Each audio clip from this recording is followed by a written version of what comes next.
तुम्हाला सर्वसाधारण कोणत्या प्रकारचे केसेस बघायला मिळतात? जास्तीत जास्त मला फिशर्सचे खूप पेशंट आढळतात.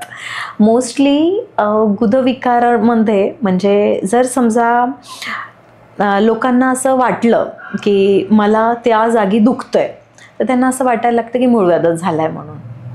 पण स्टार्टिंग स्टेज ही फिशरने होते. आता फिशर्स म्हणजे काय मी याच्यावरती तुम्हाला दाखवते. हा एक मॉड्यूल आहे आपल्या एनसचा. एनस हा 4 सेंटीमीटर्सची जागा असते, जे बाहेरून फक्त आपल्याला एवढी जागा दिसते. याच्यामध्ये 2 प्रकारचे स्फिंक्टर्स असतात, म्हणजे रबर बँड सारखे स्ट्रक्चर असतात, जे आपल्या ह्या जागेला आवळून ठेवण्याचा प्रयत्न करतात. ज्यावेळी आपल्याला प्रेशर येतो, बॉवल मुवमेंटचा प्रेशर येतो, त्यावेळी त्या स्फिंक्टर्सवरती प्रेशर एक्झर्ट होऊन आपले बॉवल मुवमेंट्स बाहेर पडतात. ओके.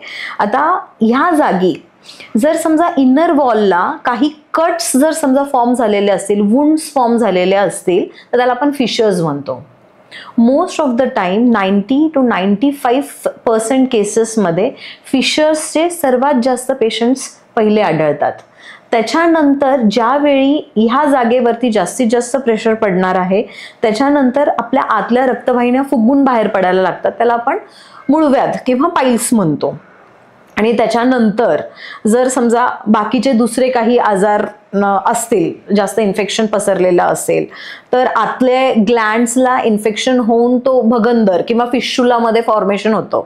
ओके. आणि पायलोनिडल सायनस किंवा मग ॲप्सिस हे पण इन्फेक्शनमुळेच फॉर्म होतं. तर त्याची चर्चा आपण नंतर आपण बघू शकतो याच्यावरती. तर सर्वात जास्त आपल्याला फिशर्सचे रुग्ण भेटतात.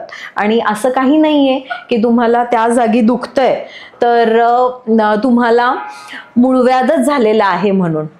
तर तिथे पहिले तुम्हाला फिशर्स झालेलं असतं, आणि फिशर्समध्ये जर समजा तुम्ही ट्रीटमेंट व्यवस्थित घेतली तर इट कॅन हील प्रॉपरली आणि सर्जरीपर्यंत तुमची अवस्था जाणार नाही.